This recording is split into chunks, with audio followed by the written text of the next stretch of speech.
দাদিমা বলল, হ্যাঁ, এখন কাঁচা কলার তরকারি খেলে একটু পেট ধরবে।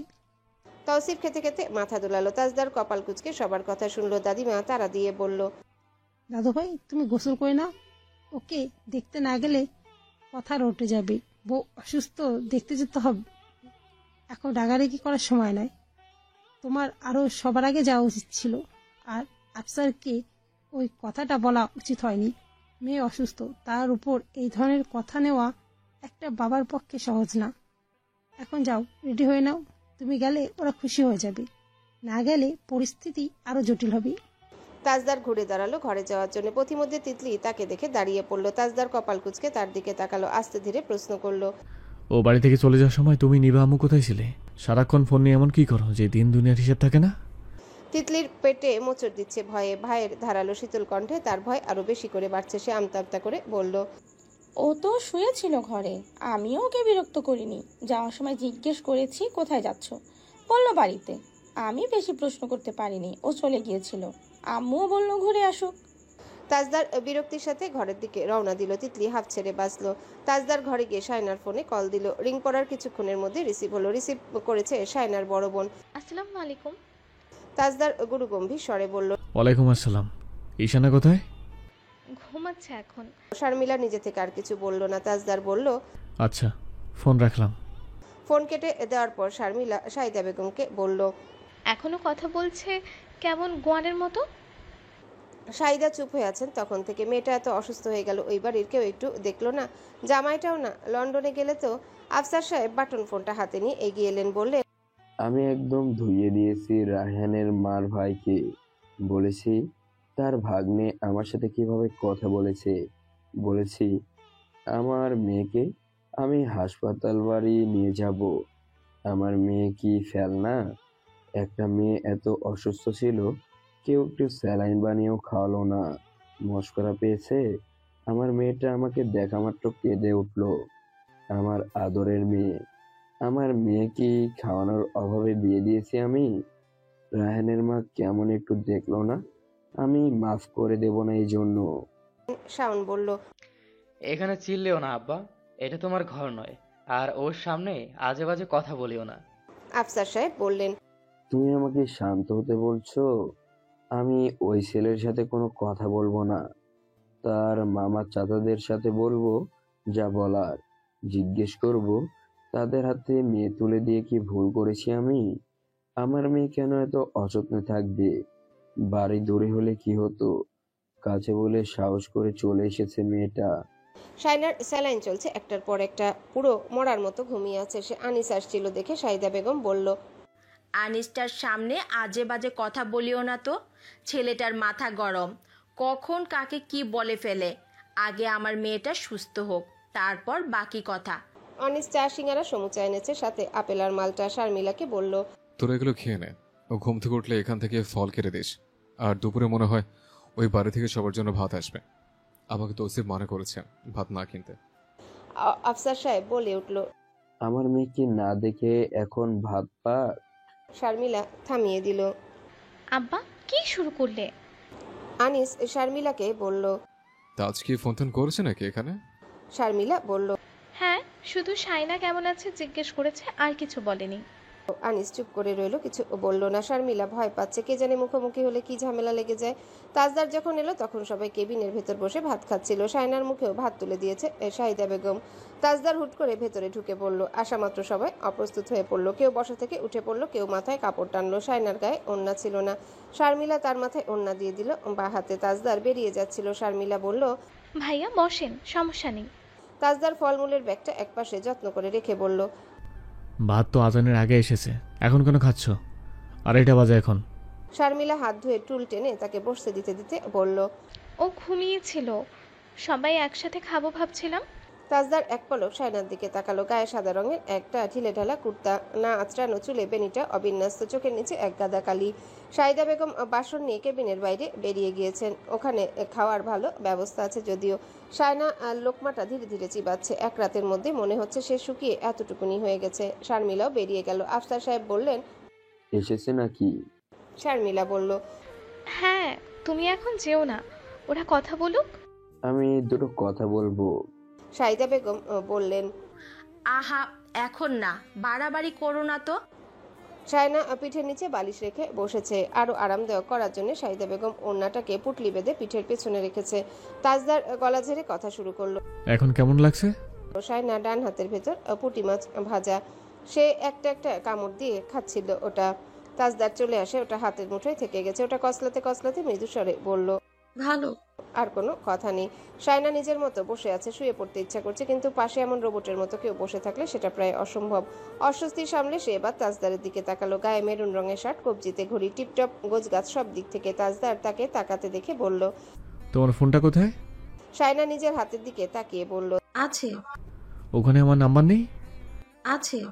তাহলে তোমার শরীর খারাপ লাগছে, সেটা আগে কাকে বলবে? যাকে বলে সিরিয়াসলি নেবে। তাজদার তার দিকে চেয়ে রইল, চোখ মুখ শক্ত হতে যেও হলো না। শায়না একটু পর তার দিকে তাকালো, জানতে চাইলো, আপনি এখানে কতক্ষণ থাকবেন? তাজদার একটা আপেল বের করলো, সেটা ধুয়ে নিয়ে চাকু দিয়ে কাটতে কাটতে বলল। তুমি কতক্ষণ চাও? শায়না তার আপেল কাটার দিকে চেয়ে বলল, আপনি অ্যাপল কার জন্য কাটছেন? আমার জন্য। আমি ভাত খাইনি, সোজা চলে এসেছি এদিকে।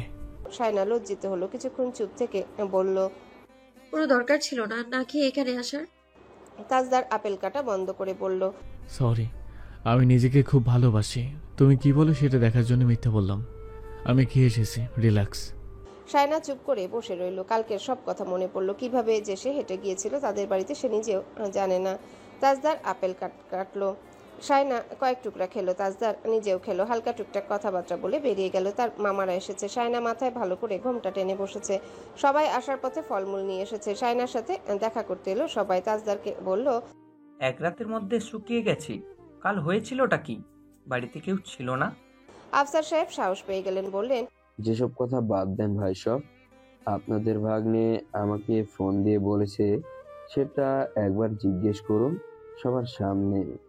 আমি তো আমার মেয়ে আর দেব না। শায়নার বড় মামা আফসার সাহেবকে সান্ত্বনা দিতে দিতে বলল। তাজদারের বড় মামা বলল, আমার কথা হচ্ছে মেয়েটার শরীর খারাপ লাগছে, এটা বাড়ির কেউ জানলো না, এটা তো অবিশ্বাস্য।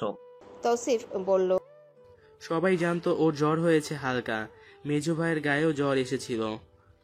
তাজদারের বড় মামা বলল, ওর যখন জ্বর বেড়ে গেল তখন ওর তো তাজদারকে ফোন দেওয়া উচিত ছিল, তাই নয় কি? তাজ তোমার বউ তোমাকে ফোন দিয়েছে? তাজদার শায়নার দিকে তাকালো, কিছু বলল না। দুজনেই চুপ। আফসার সাহেব বললেন, ওর শরীর খারাপ লাগছিল, অত কিছু করার মতো অবস্থা ছিল না কি ওর? সাহস করে আমাদের কাছে চলে এসেছে, ওইটাই তো বেশি। আপনারা কালকে ওর অবস্থা দেখলে বুঝতে পারতেন। ওর মায়ের কাছ থেকে জিজ্ঞেস করেন। শাহিদা বেগম বোরখার ওড়না মুখে টেনে কেঁদে উঠে বলল, আমি তো ভাবছিলাম বড় অঘটন ঘটে যাবে, এত অযত্ন কেউ করে? পেছন থেকে এক একজন সান্ত্বনা দিতে লাগলো। আশরাফের মা কান্নাকাটি করলে কিছু হবে না, কথা বলতে দাও, এগুলো সমাধান হয়ে যাওয়া ভালো, বেশি ঘাটলে সমস্যা আরো বাড়ে। বড়রা সবাই অনেক কথাবার্তা বলল। শায়না তাজদার চুপ করে শুনলো। তাজদার সিদ্দিকী ধৈর্য সহকারে এত কথা শুনছে দেখে তৃপ্তি লাগছিল আফসার সাহেবের। তাজদারের বড় মামা ছোট মামা তাকে ডেকে নিয়ে গেল একপাশে, বলল, তোমার মা আমাকে সবটা বলার পর আমি ছুটতে ছুটতে চলে এসেছি। দেখো মামা, রাগ দেখাতে পারবে বউয়ের উপর, তার পরিবারের উপর নয়। তার বাবাকে কি বলেছো সেটা ধরে বসে আছে ওরা। তোমাদের মধ্যে নাকি ঝামেলা হয়েছে, তাই তোমার বউ তোমাকে ফোন দেয়নি। বিয়ের শুরুতেই কিসের এত ঝামেলা? পছন্দ করে বিয়ে যখন করেছো তখন শ্বশুরবাড়ি গলাবাজি শুনতে হবে, আর বউটাকে তোমাকেই একটু দেখে শুনে রাখতে হবে। তোমার মা বলল তুমি ওর সাথে নাকি চেঁচামেচি। তুমি লন্ডনে নিয়ে যেতে চাইলে তোমাকে তো আগে ওর ভরসাস্থল হতে হবে। সংসার জীবন আর অবিবাহিত জীবনের মধ্যে ফারাক আছে মামা। তোমার শ্বশুরের কথায় কিছু মনে করো না, আমি ম্যানেজ করে নিচ্ছি আজকের মতো। তাজদার রুক্ষ স্বরে বলল, ওরা বললেই হলো নাকি? কথায় কথায় মেয়ে দিবে না, ভয় দেখায় কেন? না দিয়ে দেখাক, বিয়ে দিয়ে দিয়েছে, এখন আবার এত দেমাক কিসের? তাদের মেয়ে অসুস্থ হয়ে পড়েছে, সেটা আমি জেনে কথা শুনিয়েছি। সবাই তাকে দেখছে দূর থেকে। শাহিদা বেগম ফিসফিস করে বললেন, বেটা তো দেখছি মামুর উপর রাগ ঝাড়ছে, কত বড় গলা। এই আশরাফের বাপ, তুমি ওদিকে যেও না। বড় মামা শান্তভাবে বললেন, তুমি আবার রেগে যাচ্ছ তাজ? বারবার করে বলছি রাখবে না। তোমার বউ একটা বাচ্চা মেয়ে, ওকে যে যেরকম বোঝাবে সে সেটাই বুঝবে। তুমি যা বোঝাবে সে সেটাই বুঝবে। ওর সংসার ধর্ম বুঝতে আরো সময় লাগবে। তুমিও যদি অবুঝের মতো আচরণ করো তাহলে তো কিছু করার নেই আমাদের। তাজদার সাফ সাফ জানিয়ে দিল, আমি ওকে নিয়ে বাড়ি যাচ্ছি। স্যালাইন শেষ হয়েছে, বাকি চিকিৎসা ওখানে হবে। ওদের মাথা খারাপ হবে, কারণ এই হসপিটালে খরচ অনেক বেশি। ওদের বলে দাও খরচটা আমি দেব, আর যেন প্যান পান না করে। আনিস মানা করেছে আমাকে, তুমি যেন একটা টাকাও না দাও। তাজদার রাগে কাঁপছে ভেতরে ভেতরে। আফসার সাহেব তার সিদ্ধান্তে অনড়। তিনি রওশনার আর তাজউদ্দিন সিদ্দিকীর সাথে কথা না বলে মেয়ে এত সহজে ছাড়বে না। সন্ধ্যায় শায়নাকে নামিয়ে দেওয়া হলো। বাড়ি ফিরে শায়না উঠোনে তাজদারকে দেখলো তৌসিফের সাথে দাঁড়িয়ে কথা বলতে। ওই বাড়িতে অনেক মেহমান এসেছে। শায়না তাজদারের দিকে এক পলক তাকিয়ে বাপ ভাইদের সাথে বাড়ি চলে গেল। রাতে সবাই ছোটখাটো পারিবারিক বৈঠকে বসলো। কি হয়েছে কি হয়নি সব উঠছে একের পর এক। শায়নার এইসব তামাশা ভালো লাগছে না, সে রুমে শুয়ে আছে। শাহিদা বেগম এসে বলল, ওরা বলছে তুই নাকি কারোর সাথেই ভালো করে কথাবার্তা বলিস না, এক ঘরে হয়ে থাকিস। তোর অসুখ লাগছে এটাও নাকি জানাসনি। তোর চাচি শাশুড়ি বলছে তুই নাকি মুখ ফুলিয়ে রাখিস, কারোর সাথে মিশিস না, জামাইয়ের সামনে ঝগড়া করিস সারাক্ষণ। এইসব সত্যি? শায়না চুপ করে শুয়ে থাকলো। শাহিদা বেগম বলল, বিয়ের মাত্র কটা দিন গিয়েছে, তার মধ্যেই এইসব? মানুষে কি বলবে? আগে তো তুই এমন ছিলি না, বিয়ের আগে এরকম ছিলি, এখন অন্য রকম হয়ে গেছিস। সবাই ওটা বলবে না? আফসার সাহেব এসে বলল, ওকে কিছু বলবো না, এখন এখানেই থাকবে ও। বিয়ের 1 মাসও ভালো করে যায়নি, তার মধ্যে বিচার সভা করাচ্ছে আমার মেয়ের নামে। আমার মেয়ে ভালো না খারাপ সেটা আমি জানি না, দেব না আমি আমার মেয়ে। ওই ছেলের কথা শুনিয়েছে, এখন আবার ওরা সবাই মিলে শোনাচ্ছে। সবাই পেয়েছেটা কি? আমাকে এত কথা শুনিয়েছে, আমার মেয়েকে কতগুলো কথা শুনিয়েছে। শায়না শোয়া থেকে উঠে বসলো। আফসার সাহেবকে বলল, তোমাদেরকে কে বলেছে সব বৈঠক করার জন্য? আমি তোমাদের কিছু বলেছি? তোমরা বৈঠক করিয়েছো তাই ওরা দোষ বোঝাচ্ছে। আমি ওই বাড়িতেও যাব না, এখানেও থাকতে চাই না। আমাকে কোথাও রেখে আসো, এসব জঞ্জাল আমার ভালো লাগছে না। আফসার সাহেব বলল, ওই ছেলে বলল তুই যেন ওই বাড়িতে পা না রাখিস। কত বড় কথা! এখন আর কিছু না পেয়ে তোর দোষ খুঁজেছে। তুই একদম ওই বাড়ি যাবি না, থাক এখানে। আশরাফের মা ওকে বিরক্ত করবে না। শায়না ভাত খাওয়ার পর ওষুধ খেলো। খেয়ে দিয়ে শুয়ে পড়লো দাদিমার পাশে। দাদিমা তাকে জড়িয়ে ধরতে শায়না হঠাৎ চমকে উঠলো। দাদিমা হেসে উঠলেন, হাত শক্ত নয় বলে চমকালি নাকি? বেটা এমন তেমন করে জড়াইয়া ধরতো। শায়না বলল, তুমি সবসময় রসিকতা করবা না তো, আমার মন মেজাজ ভালো নেই। বুঝি বুঝি, মাথা বোঝো, আমার শরীর খারাপ, ঘুমোতে দাও। ওই বাড়িতে মনে হচ্ছে তুফান চলতেছে। শায়না প্রশ্ন করলো, কেন? ও মা, বউ নাই তাই? শায়না প্রশ্ন করলো, তোমার কি ওই লোকটাকে বউ পাগল মনে হয়? মনে হয়। ওই বাড়িতে সবাই গিয়ে কি করেন? কে বলেছে বৈঠক করতে? তোমাদের সো কল্ড বৈঠকের মিটিং কি আমি জানি না? পাড়ার মাসি পিসিদের মতো এই খোঁচাখুচি আর এর ওর দোষ খুঁজে বের করা। বাড়ির মধ্যে নিজেদের ছেলেদের দোষ ধরছো ভালো কথা, আবার ওই বাড়িতে গিয়েছো ওদের মেয়ের দোষ ধরতে। আমি তোমাদের বলেছি যেতে? কে বলেছে তোমাদের সবাইকে ওখানে গিয়ে একটা ঝামেলা বাঁধিয়ে আসতে? তাজউদ্দিন সিদ্দিকী শান্তভাবে বললেন, ঝামেলা তুমি বাঁধিয়েছ। তুমি বলেছো ওই বাড়ির মেয়ে যেন এই বাড়ির চৌকাঠ না মারায়। আমাদের মুখ কোথায় থাকলো আর? তাই আমাদের যা বলার প্রয়োজন ছিল তাই বলেছি। দোষ তো তোমার। তাজদার রাগে কথা বলতে পারছে না, সে বাবার দিকে তাকিয়ে বলল, দোষ আমার, আমি ম্যানেজ করে নিতাম। তোমাদের কি বলেছে ওখানে গিয়ে কথা শুনিয়ে আসার? সমস্যাটা কি তোমাদের? এরাই এইসব করেছে, তুই আমাকে জানালি না কেন? শেষের কথাটা তৌসিফের দিকে তাকিয়ে বলল তাজদার। তৌসিফ বলল, আমি তো কথা কাটাকাটি তীব্র হওয়ার পর গিয়েছি, কিছু জানতাম না। তাজদার কর্কশ স্বরে বলল, এবার সবাই যেভাবে পারো সেভাবে ওকে নিয়ে আসো, আমি আর একটা কথা বলবো না এখানে। তাজউদ্দিন সিদ্দিকী বললেন, না এলে আমাদের কি? না আসুক, এত তেল দিতে পারবো না। ঘাড় মোটা করে দিয়েছে ওদের মেয়েকে বিয়ে করে, নইলে ওরা কোনোদিন আমাদের দিকে চোখ তুলে তাকিয়ে কথা বলতে পেরেছে? ওদের মেয়ে এখানে না এলে আমাদের কিছু যায় আসবে না। এইসব নিয়ে আমি মাথা ঘামাবো না। এই খেতে দাও তো, এইসব আর ভালো লাগছে না। তাজদার চলে যাচ্ছিল, কথাটা শুনে থেমে গেল। রাগে সে কি বলবে বুঝে উঠতে পারছে না। রসনারার দিকে তাকালো। রসনারা চুপচাপ চলে যেতে লাগলেন। তাজদার ওনাকে থামিয়ে বলল, আমি ওকে আনতে যাব না, তোমরা সব রাস্তা বন্ধ করে দিয়েছো, তাই তোমরা আনতে যাবে। কালকের মধ্যে সমাধান না করলে আমি এই বাড়িকে লাথি মেরে চলে যাব, আমার কথাই শেষ। কেউ পাত্তা দিল না তার কথাটাকে। তাজদার ঘরে ব্লেজারটা ছুঁড়ে বিছানায় বসে দু হাত দিয়ে মুখ মুছল। শায়নার ফোনে কল দিল, রিসিভ হয়ে গেল সাথে সাথে। তাজদার নিজে থেকে ফোনটা কেটে দিল। সাথে সাথে রিসিভ হওয়ার ব্যাপারটা অতি আশ্চর্যের। তাজদার আবারও ফোন করলো। ফোন রিসিভ করলো দাদিমা। শায়না যদিও চোখ বন্ধ করে আছে, সে কিন্তু ঘুমিয়ে পড়েছে এমন না, সে সব শুনছিল। দাদিমা ফোন রিসিভ করে বলল, ঘুম নাই বর বইয়ের চোখে, আমি দুজনার মাঝখানে ঘুমিয়ে আছি সুখে। তাজদার গম গমে গলায় জিজ্ঞাসা করলো, ফোনের মালিক কোথায়? দাদিমা হেসে উত্তর দিলেন, ঘুম। তাজদার কপাল কুঁচকে বলল, এত তাড়াতাড়ি মানুষ ঘুমায়?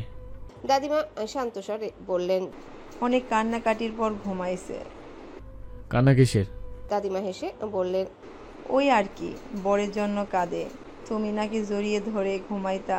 তাজদার দ্বিগুণ শব্দে গলা ছেড়ে বলল, আচ্ছা রাখলাম। দাদিমা মুচকি হেসে বললেন, আসল কথা শোনো। জি। দাদিমা এবার গুরুগম্ভীর স্বরে বলল, তোমার বইয়ের নাকি ঘুম আসতেছে না, তোমার কাছে চলে যেতে চায় কিন্তু যেতে পারছে না। তুমি তুলে তুলে নিয়ে গেলেও কিছু মনে করবে না। তাজদার এর কপাল কুঁচকে গেল। কিছুক্ষণ চুপ থেকে কয়েক পা এদিক ওদিক হাঁটলো। জিজ্ঞাসা করলো, আর ইউ সিরিয়াস? দাদিমা ভুরু তুললেন। গালি দিলে? না না, আপনি যা বলছেন তা সত্যি। দাদিমা বিরক্ত স্বরে বললেন, তুমি কি আমার খালতো ভাই লাগো যে মস্করা করতে যাব? তাজদার একটু বিরক্তি প্রকাশ করলো চোখ বুজে। আবারও চোখটা বিরক্তির সাথে খুলে ঠোঁট বাঁকিয়ে বলল, যদি সত্যি হয় তাহলে নিজেই তো আমার কাছে চলে আসতে পারে। দাদিমা বললেন, আমার নাতিন কি ছেলের হাতের মোয়া নাকি লন্ডনের বেটা? আমার নাতনির অনেক দাম। তাজদার যথেষ্ট রেগে আছে, কিন্তু সেটা দাদিমাকে বুঝতে না দিয়ে বলল, সেটাই তো দেখছি, কাল সকালে পাঠিয়ে দিবেন। মা গো মা, বললেই হলো নাকি? তাহলে এখন কি আমাকে পায়ে ধরে আনতে হবে? দাদিমা গুরুতর ভঙ্গিতে বললেন, আমার নাতি তোমার কাছে আর যাবে না, মাথা উঁচু করে যেতে পারলে যাবে, নইলে যাবে না। তাজদার চুপ করে রইল। রাগে কাঁপছে সে। শায়না ফোন কেটে দিয়ে দাদিমাকে শক্ত করে জড়িয়ে ধরে বলল, তুমি শেষে কি দারুণ কথা বললে দাদি। দাদিমা বললেন, এটাও বলেছি, তুই তার জন্য কাঁদছিলিস। শায়না চোখ বুজে নিয়ে বলল, বেকুব হলে বিশ্বাস করবে, এত বেকুব না যতটা দেখায়। তাসনুবার শ্বশুর বাড়ি থেকে একটার পর একটা অভিযোগ এসেছে। তাজউদ্দিন সিদ্দিকীর মেজাজ খারাপ হয়ে গেছে সেই সব কথা শুনে। খুব আপত্তিকর কথাবার্তা বলেছে তারা। বলেছে তাদের মেয়ে কক্সবাজারে ছেলে পেলে নিয়ে ঘুরতে গিয়েছে, হোটেলে ছিল, মুখে নেওয়া যায় না এমন ধরনের আপত্তিকর কথা বলেছে। এইসব কুৎসিত অপবাদ মেনে নেওয়া তাজউদ্দিন সিদ্দিকীর পক্ষে অসম্ভব ছিল। গলা শক্ত করে চোখ রাগিয়ে তিনি জবাব দিলেন, আমার মেয়ে 100 বার একা একা ঘুরতে যাবে, ওকে আমি বলেছি ঘুরতে যেতে। আপনার এইসব বাজে কথা বলার সাহস পান কোথা থেকে? আমেরিকায় থেকেও এই ধরনের বাজে মানসিকতা কি করে পোষণ করেন? বলা যায় রীতিমতো কথা কাটাকাটি লেগে গিয়েছে। ফোনের উপর ফোন, তর্কের পর তর্ক চলছে এখন দুই পক্ষের মধ্যে।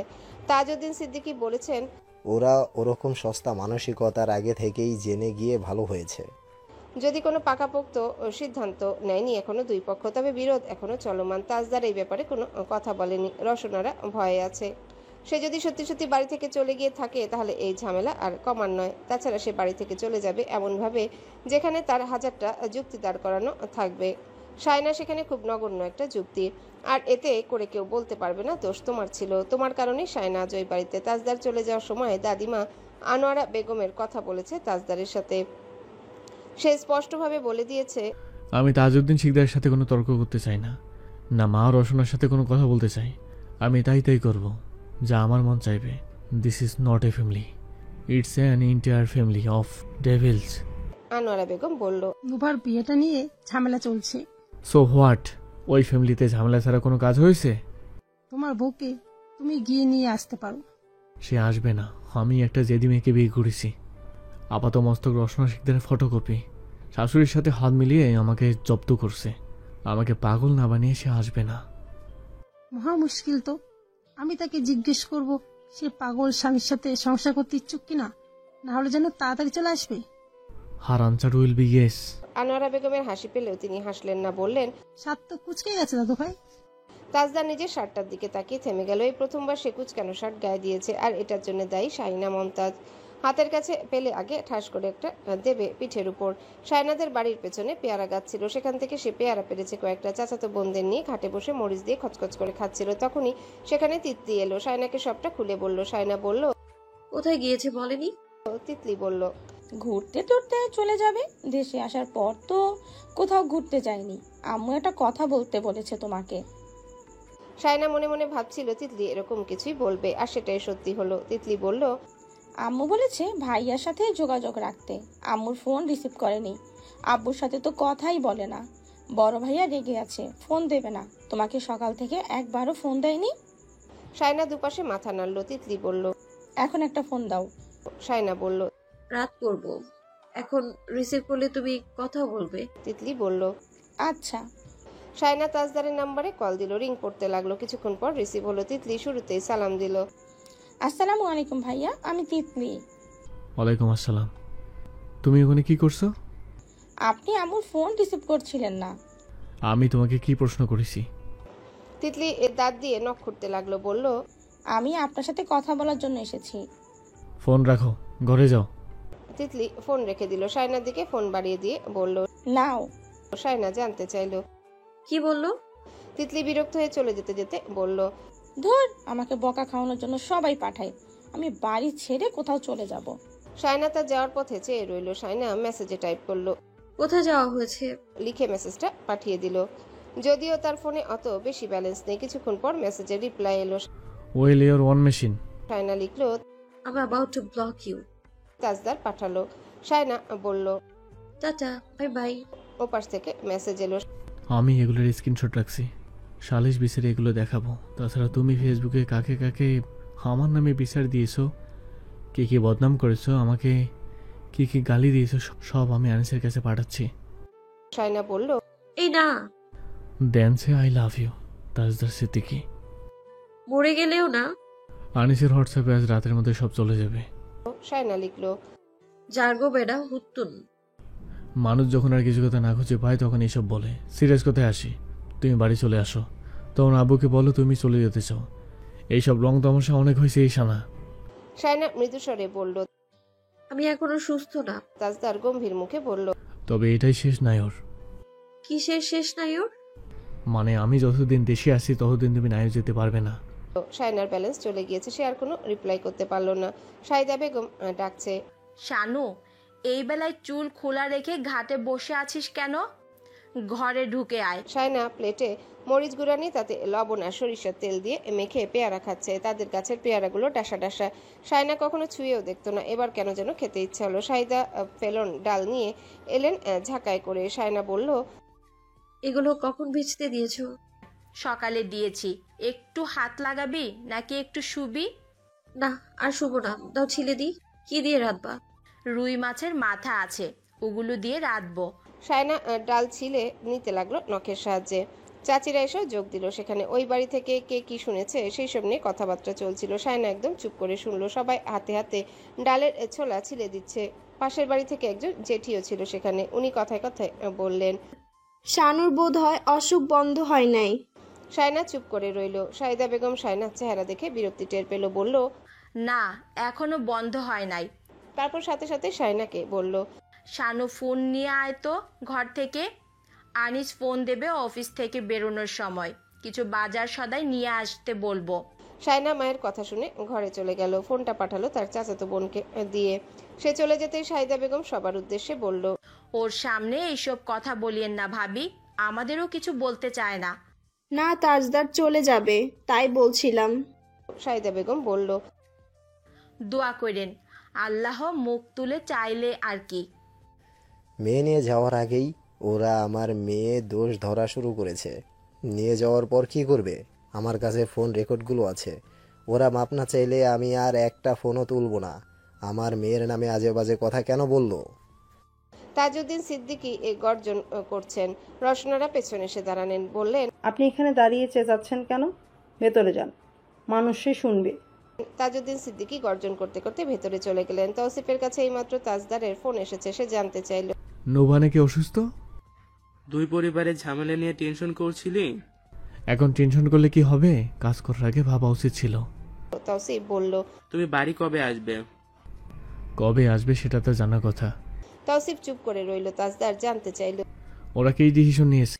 বড় আম্মু বলেছিল শাইনাকে নিয়ে আসার কথা, কিন্তু বড় আব্বু বলল। তাজদার শীতল কণ্ঠে জানতে চাইল। মানা করেছে? তৌসিফ আমতা আমতা করে বলল, তুমি এইসব বাড়িতে বললে আমি ফেঁসে যাব, বড় আব্বু আমাকে বকাঝকা করবে তখন। তাজদার একটা ফোঁস করে দীর্ঘশ্বাস ছেড়ে বলল, ওরা সবাই মিলে অপমান করে এসেছে, এখন আনতে যাব আমি? তৌসিফ চুপ করে রইল। তাজদার ফোনের ওপাশে গর্জাতে লাগলো। তৌসিফ চুপ করে রইল। সে বাজারের কাছাকাছি আছে। শাওন এসে পিঠ চাপড়ে দিল। তৌসিফ ফোন রেখে তার সাথে হাসলো। কোথায় গিয়েছিস? মাঠে ছিলাম। বাজার করবি? হ্যাঁ, আর বলিস না, তোর বোনের জামাই আমার মাথা নষ্ট করে দেবে। কেন? বউ বাপের বাড়ি চলে গেছে, তাই মাথা খারাপ। শাওন বলল, চলে যেতেও বলবে, চলে গেলে আবার মাথা নষ্ট। তৌসিফ বলল, আর বলিস না ওর কথা। বিয়ে করেছে ও, দুনিয়ার সব ঝড় তুফান হচ্ছে আমার উপর দিয়ে।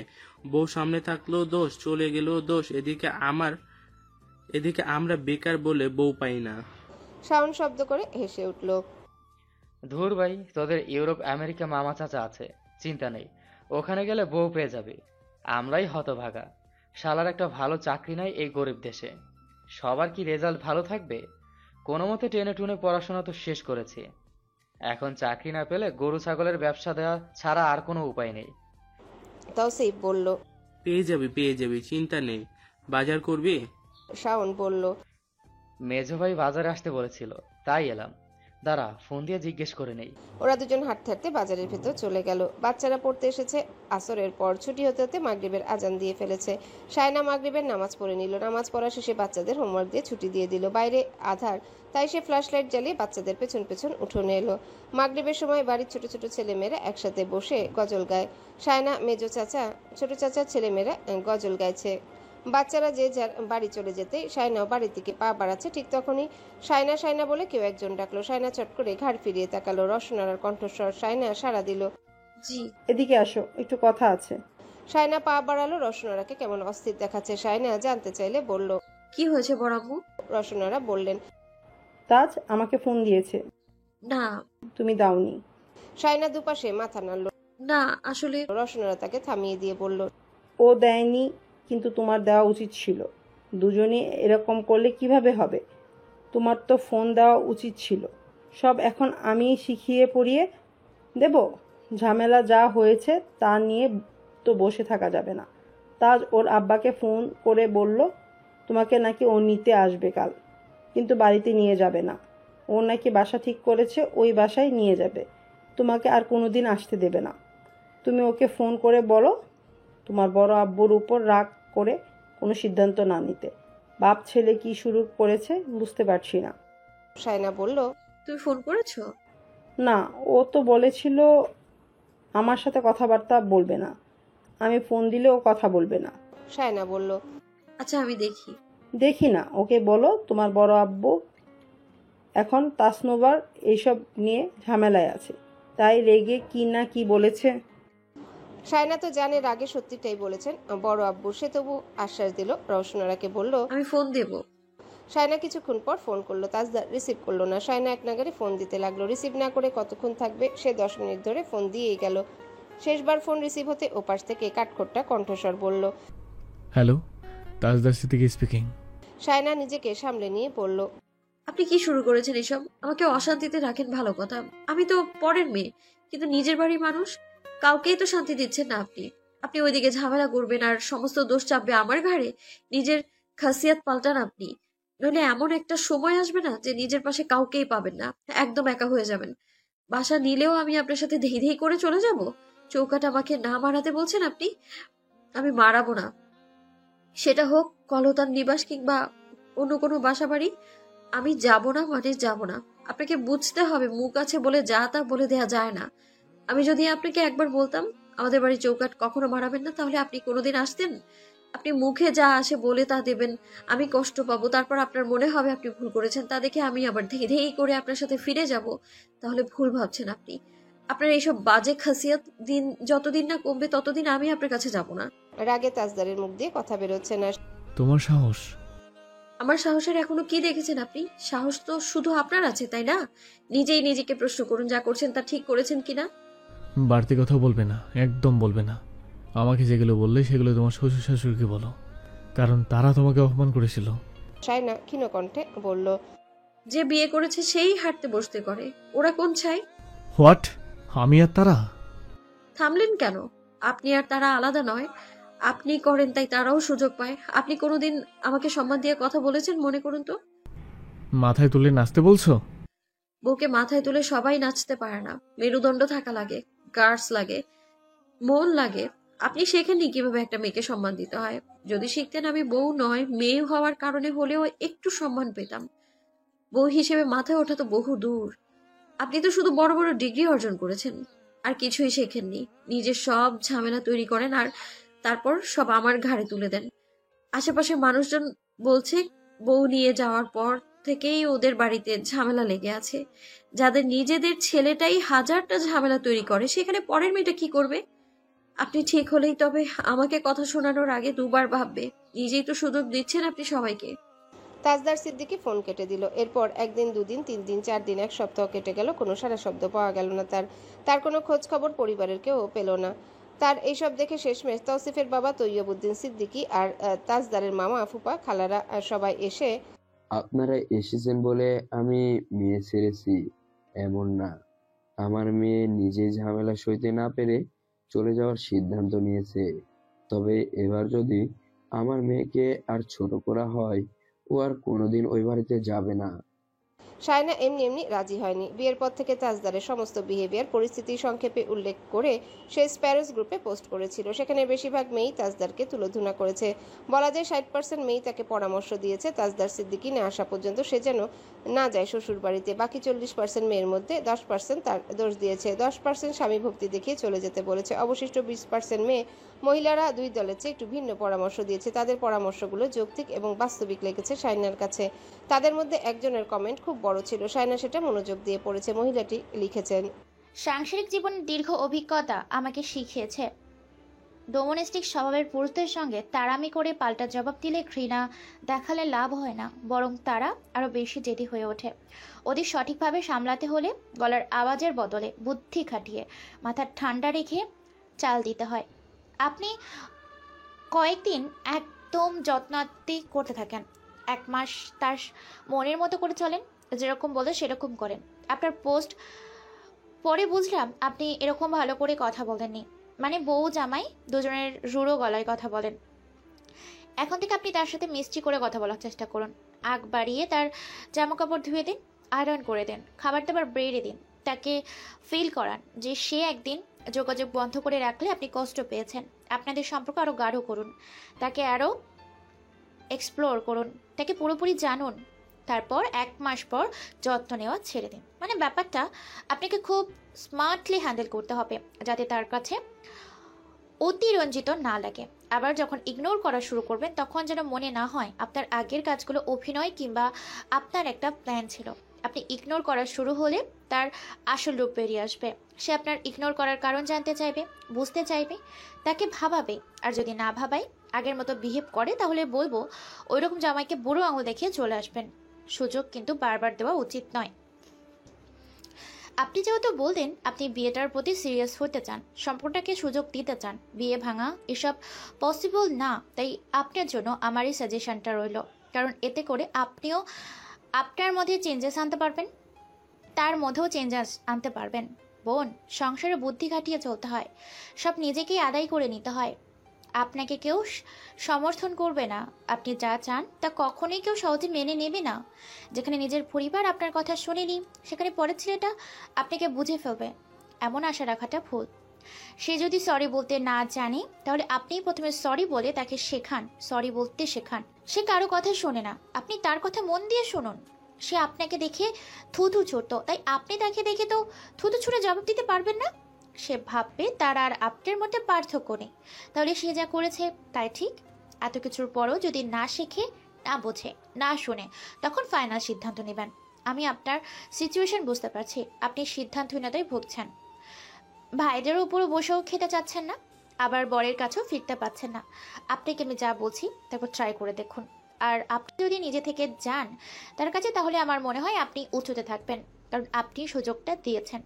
তার মধ্যে যদি এতটুকু মনুষ্যত্ব বেঁচে থাকে, তাহলে সে এই সুযোগ দেওয়ায় আপনার উপর কৃতজ্ঞ থাকবে। ভালো থাকুন, আল্লাহ আপনার সহায় হোক। শাইনার মনে হলো এই ধরনের একটা গাইড তার প্রয়োজন ছিল। বাকিগুলো কমেন্ট তার কাছে তুচ্ছ মনে হলো। এতদিন ধরে সে সিদ্ধান্তহীনতায় ভুগছিল, সঠিক পরামর্শের অভাবে কি করবে বুঝে উঠতে পারছিল না, এমনকি নিজের ভুলগুলো চোখে পড়ছিল না। এবার সবকিছু যেন পরিষ্কার হয়ে গেল, শক্তি ফিরে পেল সে। এই অস্ত্র তো সে আগে থেকে জানতো, কারণ সে নিজেও এরকম স্বভাবের মেয়ে। শুধু মাঝখানে তাজদার সিদ্দিকীর সঙ্গে টেক্কা দিতে গিয়ে নিজেকে বদলাতে চেয়েছিল, নিজের চারিপাশে একটা মেয়েকেই খোলস গড়ে তুলেছিল, কিন্তু তা তাকে শান্তি তো দেয়নি, উল্টো তাকে ভুল পথে ঠেলে দিয়েছিল। কলতানে ফিরে যাওয়ার পরদিন রাত 10:30টার দিকে তাজদার সিদ্দিকী এলো বাড়িতে। বাড়ির সামনে গাড়ি থামাতে সবাই ভেতরে ভেতরে উচ্ছ্বসিত হলো। তিতলি দৌড়ে মাকে গিয়ে খবরটা দিয়ে এলো। কারো দিকেই তাকালো না তাজদার, সোজা ভেতরে ঢুকে এলো আনোয়ারা বেগমের একটা প্রশ্নের জবাব দিয়ে। গালের দাড়ি হালকা বেড়েছে, চেহারা একদম শক্ত, তবে আগের মতো উজ্জ্বল নেই। কিছু একটা বেশ কম হয়েছে তার চেহারা দেখে বোঝা যাচ্ছে। বাড়িতে পা রাখতেই দেখলো শায়না মেঝেতে বসে টিভি দেখছে। সে যেতে যেতে থমকে দাঁড়ালো। বহু বছর আগেরকার একটা দৃশ্য। তফাৎ হচ্ছে শায়না মমতাজ তখন প্রতিবেশী ছিল আর আজ বউ। কিছুক্ষণ পর শায়নার পাশে তিতলিও এসে বসলো, তৌসিফ এলো। তারা লুডো খেলছে টিভি দেখতে দেখতে। হ্যালো বন্ধুরা, পরবর্তী পার্ট খুব তাড়াতাড়ি আসবে, তো সবাই অপেক্ষায় থাকো। আর চ্যানেলটি যারা এখনো সাবস্ক্রাইব করোনি তারা পরবর্তী পার্ট দেখার জন্য চ্যানেলটি সাবস্ক্রাইব করে রেখো। ধন্যবাদ সবাইকে, আমাদের সাথেই থেকো।